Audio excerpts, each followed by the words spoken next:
at the top, Midnight Train, Rattlesnake Milk. And just then from the 2007 release, Sleep Beneath the Willow, it was Daniel Romano, Time Forgot to Change My Heart. Lauren showed me that album and it was like, it took me a while to really kind of land for me. And then once it did, I was just like, I'm a bit of a country boy, but it seems like you're a full country boy. Well, I just, about the song that you just played, you've said it was released in 2007. 2011. Oh, 2011. Yeah. Even better. So you would think that could have been released. Yeah. And at any time, that could have been released in 1960. You listen to it now, but you've said it's released in 2011. That's why I like the country music. I'm getting towards the more old school country music. It's easy on the brain. These guys tell good stories.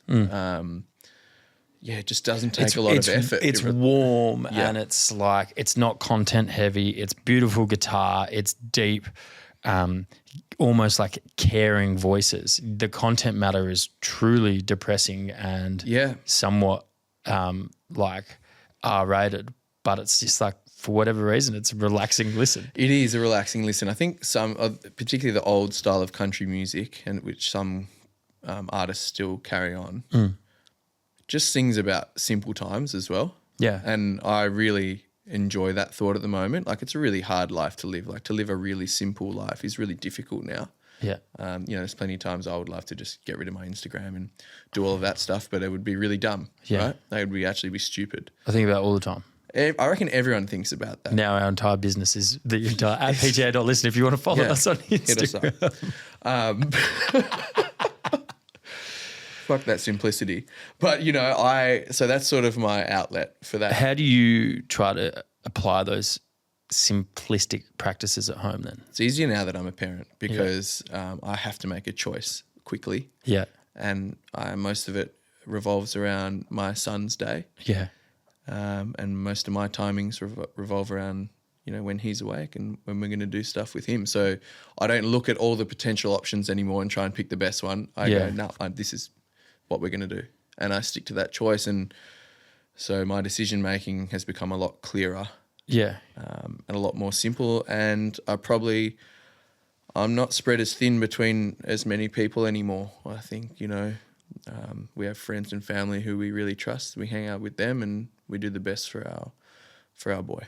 It kind of happens naturally where there's some mates that you just don't talk to, and for whatever reason you would love to see them at the pub and have 2 pints, but it's just like, let alone the exhaustion levels, but it's just like the bandwidth of being like, well, I have to go home and do all these things. Yeah, time. I mean, so there's some things I do which give me a lot of energy. Like, there's some friends you see, and you do anything you can to see them, because even though you're spending energy seeing them, whatever, I come home and I feel energized, because I've seen great people. I've had a great time. You've had really good conversation. You've tried that wine. They referenced how they loved the moment or whatever, and you're like, oh, cool. Like, it's uplifting.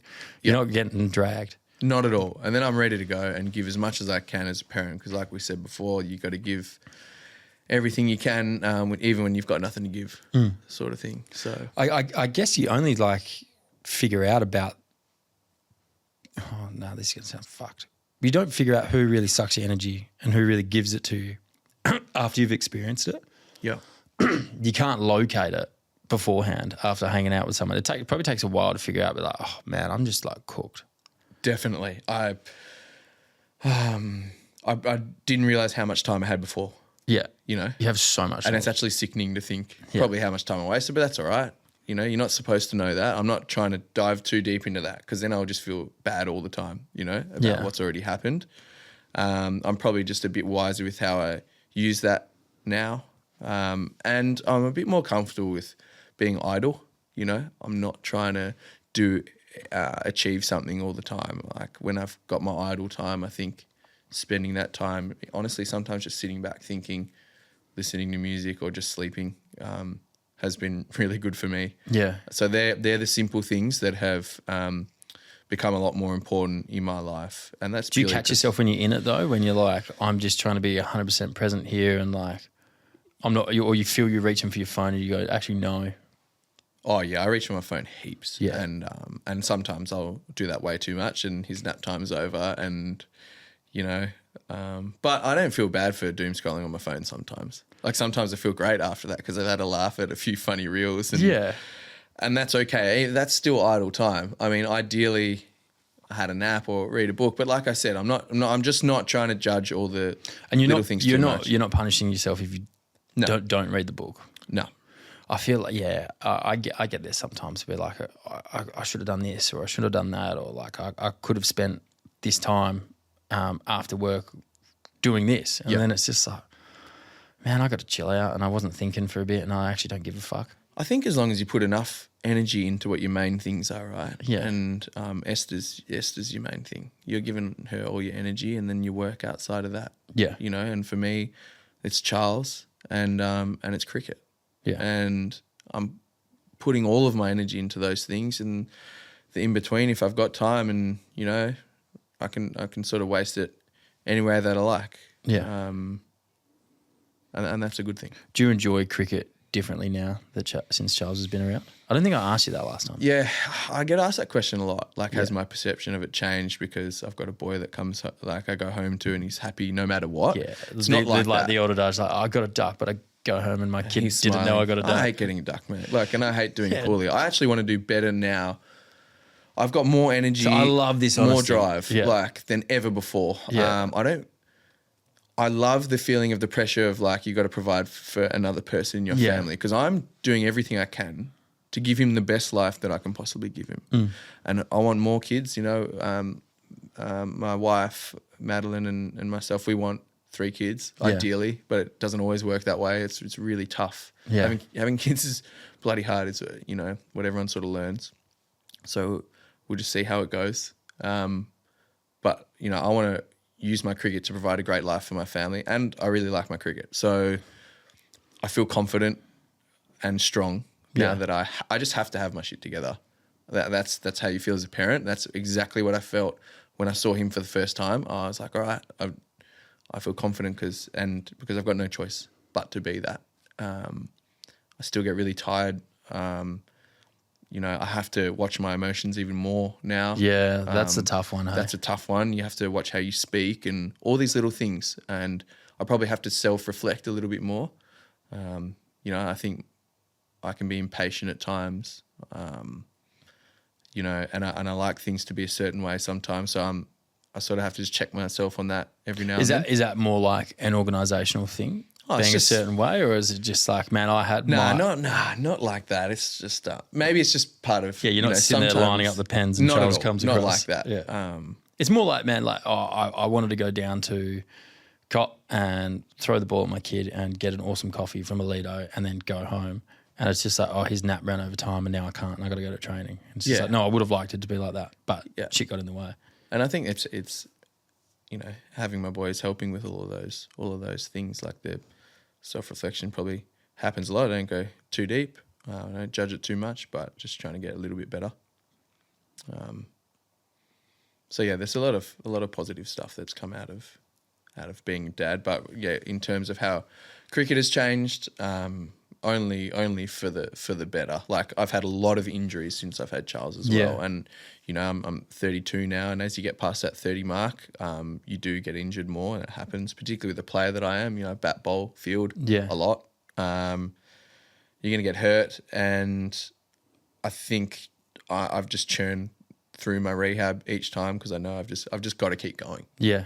Because what's the alternative, mate? You know, I appreciate the honesty because usually it's like, you know, man, like you come home to a smiling kid. It's just like, nah, it's actually like I'm more determined than ever. More than ever. And shit is actually really hard. And then the best part is you do come home and they are smiling and they're happy. But like, and you're playing Dire Straits. Yeah, and we're playing Dire Straits, mate, and it's great. Yeah. So, I'm sore and tired the next morning, but we spoke before we jumped behind the microphone, the podcast before the podcast. And it was, what advice would you give to other parents? And you were like, I don't know. That's really hard because everyone's circumstance is really different, and I'm well aware of that. Yeah. People have been brought up with different values, experience different things. Different things. You know, what's right right and wrong is probably the one thing that everyone has a reasonable grasp on. Yeah. Which is that like a strong sense of morality and high values. Yeah. And I think that's a good thing, you know.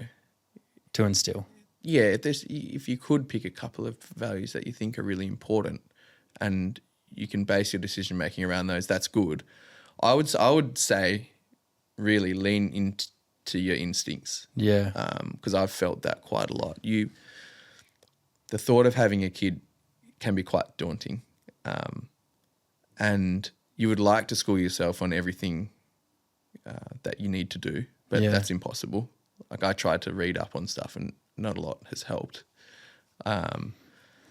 But you end up getting good at it just by diving straight into it, and you have this instinct in you that knows how to protect this child. Believe me, you can't feel it now, but when you have that, you know you'll do everything you can to make the right decisions. Yeah, I think leaning into the instinct one is like kind of what mine is, but like have you given that much thought? Yeah, I give it heaps of thought, but it's probably way more eloquent than mine, but it's the exact same, where it's just mine is just like don't listen to what anyone else says and just do exactly what you want to do.